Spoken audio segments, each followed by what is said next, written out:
जय श्री कृष्णा। राधे राधे। आज अपने सुनेंगे संतोषी माता व्रत कथा। संतोषी माता का व्रत शुक्रवार के दिन किया जाता है। यह व्रत समस्त मनोकामनाओं को पूर्ण करने वाला है। संतोषी माता के व्रत को 16 शुक्रवार तक लगातार करके उसके बाद में मनोकामना पूर्ण होने पर इसका उद्यापन कर देना चाहिए। जब भी आप शुक्रवार का व्रत रखें तो ध्यान रखें कि खटाई बिल्कुल भी ना खाएं। मनोकामना पूर्ति के लिए किए जाने वाले शुक्रवार के व्रत में सबसे पहले गणेश जी भगवान की पूजा करनी चाहिए और गणेश भगवान से अपनी मनोकामना पूर्ण करने के लिए कहें। उसके बाद रिद्धि सिद्धि की पूजा करें और बाद में शुक्रवार व्रत कथा सुननी चाहिए। तो आइए अपने मंगल जीवन की कामना करते हुए शुरू करते हैं संतोषी माता व्रत कथा। शुभारंभ करते हैं गणेश जी की कहानी से। बोलो गणेश गजानन की जय हो। एक गांव था जिसमें एक सेठ जी अपने परिवार के साथ रहा करते थे। सेठ जी का बहुत ही बड़ा कारोबार था। सेठ जी गणेश जी की पूजा में पूरा ही विश्वास रखते थे। बड़ी श्रद्धा भाव से गणेश जी की पूजा किया करते थे, जिसके कारण सेठ जी के घर में अन्न धन की कोई भी कमी नहीं थी। वो सदैव भरे रहते थे। उनके जीवन में कभी भी किसी प्रकार की कोई कठिनाई नहीं आई। नित्य प्रतिदिन नियम अनुसार वो रोजाना नदी पर स्नान करने जाते और आकर गणेश जी की पूजा करते, फिर उन्हें भोग लगाते, उसके बाद में ही स्वयं भोजन करते। लेकिन यह बात सेठानी को बिल्कुल भी अच्छी नहीं लगती।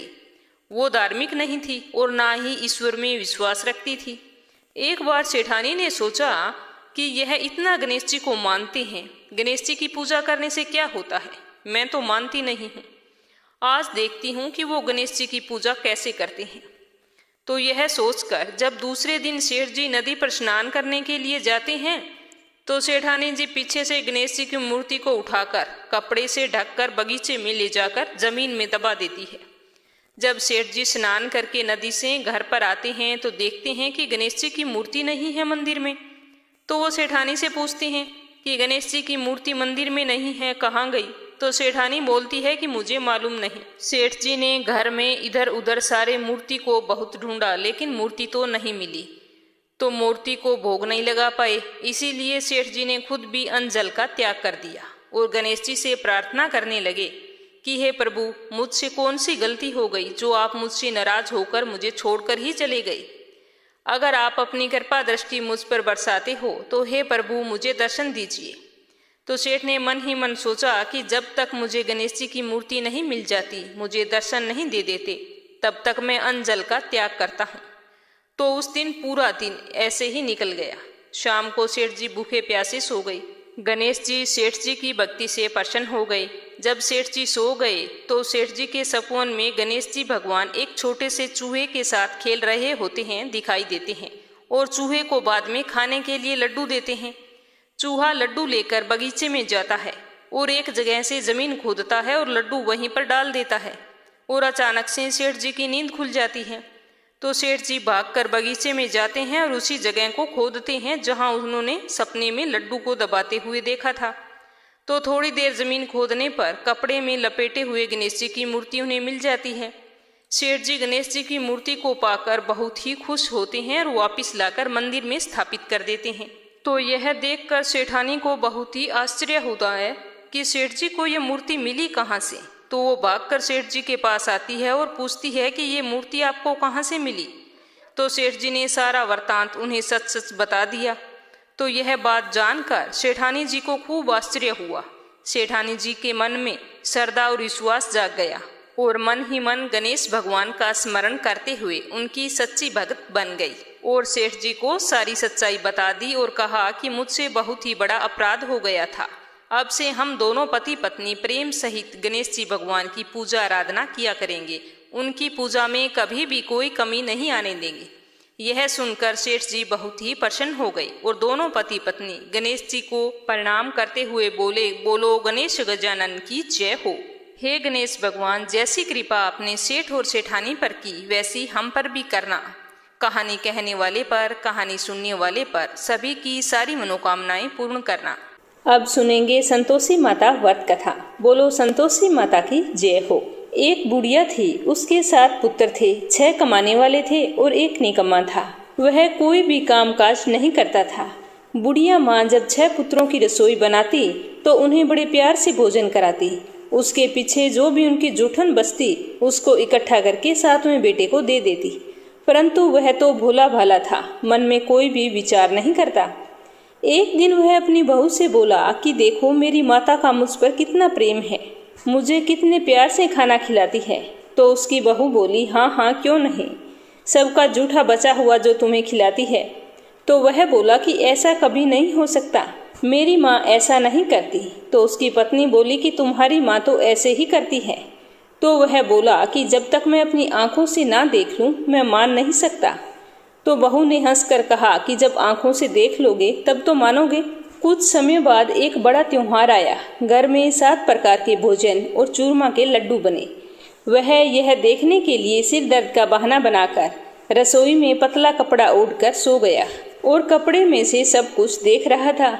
एक एक करके उसके 6 भाई भोजन करने के लिए आए तो उसने देखा कि माँ ने उनके लिए सुंदर सुंदर आसन बिछाए हैं, 7 प्रकार की रसोई परोसी है और बड़े ही आग्रह से उन्हें भोजन करवा रही है। वह चुपचाप देखता रहा। जब सारे भाई भोजन करके चले गए तब उसकी माँ ने उन जूठी थालियों में से सारी जूठन को इकट्ठा किया और एक बड़ा सारा लड्डू बनाया। जूठन साफ करके बुढ़िया ने अपने बेटे को पुकारा और कहा कि बेटा खड़ा हो जा, भोजन कर ले। देख तेरे सारे भाई भोजन कर गए हैं, अब तू ही बाकी बचा है, उठना, भोजन कब करेगा, तुझे भूख लगी होगी। तो माँ की बात सुनकर वह कहने लगा कि माँ मुझे भूख नहीं है, मुझे भोजन नहीं करना, मैं परदेश जा रहा हूँ। तो माँ ने कहा कि कल जाता आज ही चला जा। तो वह बोला कि हाँ हाँ आज ही जा रहा हूँ। यह कहकर वो घर से निकल गया। चलते चलते उसे अपनी बहू की याद आई। वह गौशाला में कंडे थाप रही थी। वह वहां जाकर बोला कि हम जावें परदेश को, आवेंगे कुछ काल, तुम रहियो संतोष से धर्म अपनो पाल। तो यह सुनकर उसकी पत्नी बोली कि जाओ पिया आनंद से, हमारी सोच हटाए, राम भरोसे हम रहे, ईश्वर तुम्हें सहाय। 2 निशानी आप री देख धरूं मैं धीर, सुधीमती हमारी बिसारियो मन रखियो गंभीर। तो उसका पति बोला कि मेरे पास तो कुछ भी नहीं है, यह एक अंगूठी है, ये ले लो और अपनी कुछ निशानी मुझे दे दो। तो उसकी पत्नी बोली कि मेरे पास क्या है, मेरे पास तो यह गोबर से भरा हुआ हाथ है। यह कहकर उसने अपने पति की पीठ पर गोबर की थाप मार दी और उसका पति वहां से चल दिया। चलते चलते दूर देश पहुंचा। वहां एक साहूकार की दुकान थी। वहां जाकर वह कहने लगा कि भाई मुझे नौकरी पर रख लो। तो साहूकार को तो जरूरत थी नौकर की, वो बोला कि रह जा। तो उस लड़के ने पूछा कि तनख्वाह क्या दोगे। तो साहूकार ने कहा कि काम देखकर दाम मिलेंगे। तो साहूकार की दुकान पर उसे नौकरी मिल गई। वह सुबह 7 बजे से शाम को 10 बजे तक नौकरी पर जाने लगा। कुछ ही दिनों में दुकान का सारा लेन देन, हिसाब किताब, ग्राहकों को माल बेचना, सारा काम करने लगा। साहूकार के 7-8 नौकर थे, वे सारे चक्कर खाने लगे। सेठ ने भी उसके काम को देखा और सोचा कि यह तो काफी होशियार है, अकेला ही सारे काम को संभाल लेता है। तो उसने 3 महीने में उसे आधे मुनाफे का हिस्सेदार बना लिया और वह कुछ ही वर्ष में नामी सेठ बन गया। सेठ जी उसके काम से बहुत ही खुश रहते थे। वे उसे अपने बेटे की तरह मानते थे। एक बार उस पर सारा कारोबार छोड़कर खुद तीर्थ यात्रा पर चले गए। लेकिन जिस दिन से वह अपना घर छोड़कर आया था तो उसकी पत्नी को सास ससुर बहुत ही दुख देने लगे थे। सारी गृहस्थी का काम उसी से करवाते थे और जंगल में उसे लकड़ी लाने के लिए भेजते थे। इसी बीच घर में आटे से जो भूसी निकलती थी उसकी रोटी बनाकर रख दी जाती थी और एक फूटे हुए नारियल की नरेली में पानी रख दिया जाता था। सारा दिन जी तोड़ मेहनत करके बेचारी बहू उन रूखी सूखी भूसी की रोटियों को और नारियल की नरेली में जो पानी होता था उसी से अपना गुजारा कर लेती। उसके दिन बड़े ही कष्टपूर्वक व्यतीत हो रहे थे। एक दिन की बात है, वह लकड़ी लेने जा रही थी तो रास्ते में बहुत सी महिलाएं संतोषी माता का व्रत करते हुए दिखाई दी। तो वह वहां पर खड़ी होकर कथा सुनने लगी। कथा समाप्त होने पर उन महिलाओं से उसने पूछा कि बहनों, तुम किस देवता का व्रत कर रही हो और इस व्रत को करने से क्या फल मिलता है? यदि तुम इस व्रत का विधान मुझे समझा कर कहो तो मैं तुम्हारा बड़ा एहसान मानूंगी। तब उन महिलाओं में से एक महिला बोली कि सुनो बहन, यह संतोषी माता का व्रत है। इस व्रत के करने से निर्धनता, दरिद्रता का नाश होता है और मन में जो भी कामना हो सब संतोषी माता की कृपा से पूरी होती है। तब उसने उनसे उस व्रत की सारी विधि पूछी तो वो बताने लगे कि 1.25 आने का गुड़ चना ले लेना, अगर इच्छा हो तो 5.25 आने का ले लेना, या फिर 1.25 रुपये का अपनी सहूलियत के अनुसार लाना। बिना परेशानी और श्रद्धा व प्रेम से जितना भी बन सके सवाया लेना। प्रत्येक शुक्रवार को निराहार रहकर कथा सुनना। व्रत के बीच में कर्म नहीं टूटना चाहिए। लगातार नियम का पालन करना। सुनने वाला अगर कोई ना मिले तो घी का दीपक जलाकर उसके सामने जल से भरा हुआ पात्र रखकर कथा कहना। जब तक कार्य सिद्ध ना हो नियम पूर्वक व्रत का पालन करना, और जब आपका कार्य सिद्ध हो जाए तो व्रत का उद्यापन कर देना। 3 महीने में संतोषी माता मनोकामना पूरी कर देती है। यदि किसी के ग्रह खोटे हों तो भी माता वर्ष भर में कार्य सिद्ध करती है। फल सिद्ध होने पर ही उद्यापन करना चाहिए, बीच में नहीं। उद्यापन में 2.5 सेर आटे का खाजा और इसी परिणाम से खीर तथा चने का साग करना। 8 लड़कों को भोजन कराना। जहाँ तक हो सके देवर जेठ भाई बंधु के लड़के होने चाहिए। अगर ना मिले तो रिश्तेदारों के या फिर आस पड़ोस के बुला लेना। उन्हें भोजन करवाना और यथाशक्ति दान दक्षिणा देकर माता का नियम पूरा करना। पर ध्यान रखना कि उस दिन घर में कोई भी खटाई ना खाए। तो सारा विधान सुनकर बुढ़िया के लड़के की बहू वहां से चल पड़ी और मन ही मन सोच रही थी कि मैं संतोषी माता का व्रत अवश्य करूंगी। मुझे विश्वास है कि संतोषी माता मेरी सारी मनोकामनाएं पूर्ण करेंगी। तो उस दिन वह लकड़ी लाकर लकड़ियों को रास्ते में ही बेच दिया और उन पैसों से गुड़ और चना लेकर माता के व्रत की तैयारी करने लगी। गुड़ और चना लेकर जैसे ही वो जा रही थी तो रास्ते में उसे एक मंदिर दिखाई दिया। तो मंदिर को देखकर वह पूछने लगी कि यह मंदिर किसका है। तो सारे लोग कहने लगे कि ये तो संतोषी माता का मंदिर है। तो यह सुनते ही वह भागकर माता के मंदिर में गई और माँ के चरणों में जाकर लौटने लगी। दीन होकर विनती करने लगी कि माँ, मैं निपट अज्ञानी हूँ, व्रत के कुछ भी नियम नहीं जानती, मैं दुखी हूँ। हे माता, जगत जननी मेरा दुख दूर कर, मैं तेरी शरण में आई हूँ। तो उसके इस तरह दीन वचन सुनकर माता को उस पर दया आ गई। एक शुक्रवार बीता था कि दूसरे ही शुक्रवार को उसके पति का पत्र आ गया और तीसरे शुक्रवार को उसका भेजा हुआ रुपया आ पहुंचा। यह देखकर जेठ जिठानी मुंह सिकोड़ने लगे। लड़के ताने देने लगे कि काकी के पास अब तो पत्र आने लगे हैं, रुपया आने लगा है, अब तो काकी की खातिर बढ़ेगी, अब तो काकी बुलाने से भी नहीं बोलेगी। तो यह सब सुनकर वो बेचारी बड़ी ही सरलता से कहती कि भैया, कागज आवे रुपया आवे तो हम सबके लिए अच्छा है। ऐसा कहकर आंखों में आंसू भरकर वह संतोषी माता के मंदिर में जाकर मातेश्वरी के चरणों में गिरकर रोने लगी और कहने लगी कि हे माँ, मैंने तुमसे पैसा कब मांगा था? मुझे पैसे से क्या काम, मुझे तो अपने सुहाग से काम है। मैं तो अपने स्वामी के दर्शन मांगती हूँ। तो संतोषी माता ने प्रसन्न होकर कहा कि जा बेटी, तेरा स्वामी जरूर घर आएगा। यह सुनकर वह खुशी से बावली होकर घर जाकर काम करने लगी।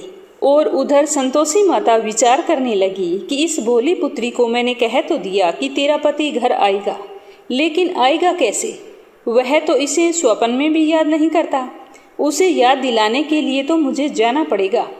इस तरह माताजी उस बुढ़िया के बेटे के पास जाकर स्वप्न में कहने लगी कि साहूकार के बेटे सो रहा है या जाग रहा है।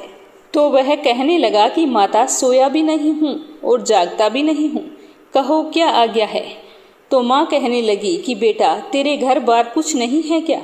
तो वह बोला कि मेरे पास सब कुछ है, माँ बाप है, बहू है, क्या कमी है? तो माँ बोली कि भोले पुत्र, तेरी बहू घोर कष्ट उठा रही है। जिस दिन से तू आया है तेरे माँ बाप भाई भौजाई उसे बहुत ही दुख दे रहे हैं। वह तेरे लिए तरस गई है, अब तू जा उसकी सुध ले। तो वह बोला कि हाँ माताजी, यह तो मुझे मालूम है, परंतु जाऊं तो जाऊं कैसे? परदेश की बात है, लेन देन का कोई भी हिसाब नहीं है, कोई जाने का रास्ता नजर नहीं आता, कैसे चला जाऊं? तो संतोषी माता कहने लगी कि बेटा, मेरी बात मान। सवेरे नहा धोकर संतोषी माता का नाम ले, घी का दीपक जला दंडवत कर दुकान पर जा बैठना। देखते ही देखते सारा लेन देन चुक जाएगा, जमा माल बिक जाएगा, सांझ होते होते धन का भारी ढेर लग जाएगा। इस तरह से कहकर संतोषी माता अंतर्ध्यान हो गई। सुबह होते ही वह माता के कहे अनुसार स्नान करके संतोषी माता के नाम घी का दीपक जलाकर दुकान पर जा बैठा। थोड़ी ही देर में रुपया लाने वाले रुपया लाने लगे, हिसाब लेने वाले हिसाब लेने लगे, देने वाला देने लगे। कोठे में भरे सामान के खरीदार नगद दामों में देकर सौदा करने लगे। शाम होने तक सारा सामान बिक गया और धन का भारी ढेर लग गया। इस तरह का चमत्कार देखकर वह बहुत ही खुश हुआ और माता का धन्यवाद करने लगा। उसके बाद में वह घर ले जाने के वास्ते गहना कपड़ा सामान खरीदने लगा और वहां से काम को निपटाकर तुरंत घर की ओर रवाना हो गया। उधर उसकी पत्नी जंगल में लकड़ी लेने के लिए जाती है। लौटते वक्त वह माताजी के मंदिर में विश्राम करती है। वह तो उसके रोजाना रुकने का स्थान था। धूल उड़ती हुई देखकर वह माता से पूछती है कि हे माता, यह धूल कैसे उड़ रही है? तो माता कहती है कि हे पुत्री, तेरा पति घर आ रहा है। अब तू ऐसा कर, लकड़ियों के 3 बोझे बना ले। एक नदी किनारे रख, दूसरा मेरे मंदिर पर, वह तेरा अपने सर पर। तेरा पति जब नदी किनारे आएगा तो लकड़ियों का गट्ठर देखकर मोह पैदा होगा। वह यहाँ पर रुकेगा, नाश्ता पानी खाकर माँ से मिलने जाएगा। तब तू लकड़ियों का बोझ उठाकर जाना और चौक में डालकर जोर से आवाज लगाना कि लो सासू जी, लकड़ियों का गट्ठर लो, भूसी की रोटी दो और फूटे नारियल की नरेली में पानी दो। इतना कहकर फिर बोला कि माँ, आज मेहमान कौन आया है? तो वह संतोषी माता से बहुत अच्छा कहकर प्रसन्न मन से लकड़ियों के 3 गट्ठर बनाकर लाई। एक नदी किनारे रखा और एक माताजी के मंदिर पर रख दिया। इतने में वहां पर एक मुसाफिर आ पहुंचा। सूखी लकड़ी देखकर उसकी इच्छा हुई कि यहीं पर विश्राम करूं और भोजन बनाकर खा पीकर गांव को जाऊं। इसी तरह सोचकर वह वहां पर रुक गया, भोजन बनाया, विश्राम करके शाम को गांव को गया। सबसे बड़े प्रेम से मिला। उसी समय सिर पर लकड़ी का गट्ठर लिए हुए वह उतावली सी आती है और लकड़ियों का भारी बोझा आंगन में डालकर जोर से 3 आवाजें देती है कि लो सासू जी, लकड़ियों का गट्ठर लो, भूसी की रोटी दो, फूटी नारियल की नरेली में पानी दो। माँ, आज मेहमान कौन आया है? यह सुनकर उसकी सास बाहर आकर अपने दिए हुए तानों को और कष्टों को भुलाने के लिए कहती है कि बहू, तुम ऐसा क्यों बोल रही है? तेरा मालिक ही तो आया है। आ बैठ, मीठा बात खा, भोजन कर, कपड़े गहने पहन। उसकी आवाज सुनकर उसका पति बाहर आ जाता है। अंगूठी देखकर बुरी तरह से व्याकुल हो जाता है और अपनी माँ से पूछता है कि माँ, यह कौन है? तो उसकी माँ कहती है कि बेटा, यह तेरी बहू है। जब से तू गया है तब से सारे गांव में भटकती फिरती है। घर का काम काज कुछ करती नहीं है, 4 पहर आकर खा जाती है। तो वह बोला कि ठीक है माँ, मैंने इसे भी देखा है और तुम्हें भी देखा है। अब मुझे दूसरे घर की चाबी दे दो, मैं अब से उसी घर में रहूंगा। तो उसकी माँ बोली कि ठीक है, जैसी तेरी मर्जी। यह कहकर वह उसे दूसरे घर की चाबी दे देती है। तब वह दूसरे मकान की 3री मंजिल का कमरा खोलकर सारा सामान वहां पर सजा लेता है। एक ही दिन में राजा के महल जैसा ठाट बाट हो जाता है। दोनों पति पत्नी हंसी खुशी सुखपूर्वक रहने लगती है। इतने में शुक्रवार आ जाता है तो वह अपने पति से कहती है कि मुझे संतोषी माता के व्रत का उद्यापन करना है। तो उसका पति कहता है कि खुशी से कर लो। तो यह सुन वह बड़ी ही खुशी से संतोषी माता के व्रत के उद्यापन की तैयारी करने लगी। सारी तैयारी करके जिठानी के लड़कों को भोजन के लिए कहने के लिए गई। जेठ के घर जाकर जेठानियों से कहा कि मैं शुक्रवार के व्रत का उद्यापन कर रही हूँ, तुम बच्चों को भोजन करने के लिए भेज देना। तो जेठानियों ने उसके सामने तो बड़ी खुशी खुशी हाँ कर दी, परंतु पीछे से अपने बच्चों को सिखाने लगी कि देखो बच्चों, भोजन के समय खटाई मांगना, जिससे तुम्हारे काकी के व्रत का उद्यापन पूरा ना हो। तो बच्चों ने कहा ठीक है। उद्यापन का दिन आया। लड़के भोजन करने के लिए अपने काका के घर आए तो वहाँ पर बड़ी ही श्रद्धापूर्वक विधि विधान से संतोषी माता की पूजा की गई और व्रत कथा भी सुनी। व्रत कथा समाप्त होने पर बहू ने संतोषी माता से कहा कि हे माँ, मेरी मनोकामना पूर्ण हो गई है। आज मैं आपके इस व्रत का उद्यापन कर रही हूँ। कोई गलती हो गई हो तो क्षमा करना। पूजा पाठ समाप्त होने पर बच्चों को भोजन परोसा गया।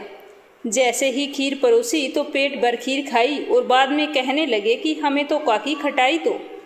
खीर खाना हमको नहीं भाता, आपने डाल दी इसीलिए हमने खा ली, परंतु हमें तो अरुचि हो रही है, मेरा तो मन घबरा रहा है।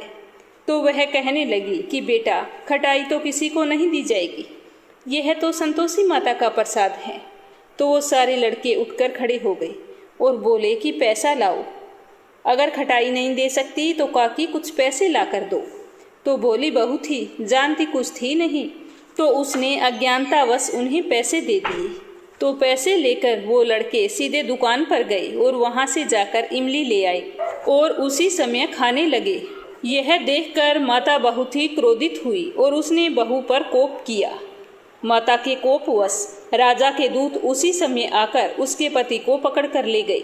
जेठ जेठानी तरह तरह के कठोर वचन कहने लगे कि लूट लाट कर धन लाया था, अब सब मालूम पड़ जाएगा जब जेल की मार खाएगा। तो यह सुनकर बहू से ये वचन सहन नहीं हुए और वह रोती हुई माता जी के मंदिर गई और कहने लगी कि हे माता, तूने ये क्या किया, हंसाकर अब मुझे क्यों रुला दिया। तो माता बोली कि बेटी, तूने मेरा उद्यापन करके मेरा व्रत भंग किया है। तो वह कहने लगी कि माँ, मैंने कोई अपराध नहीं किया है, मैंने तो भूल से लड़कों को पैसे दे दिए थे, मुझे क्या पता था कि वो खटाई लाकर खाएंगे। हे माता, मुझे क्षमा करो, मैं फिर से तुम्हारा उद्यापन करूंगी। तो माँ बोली कि ठीक है बेटा, अब की बार भूल मत करना। तो वह बोली कि माँ, अब की बार भूल नहीं होगी, पर तुम मुझे ये बताओ कि मेरे पति आएंगे कैसे। तो संतोषी माता बोली कि जा पुत्री, तेरा पति तुझे रास्ते में आता ही मिलेगा। तो यह सुनकर वह बड़ी ही खुशी से घर की ओर चल पड़ी।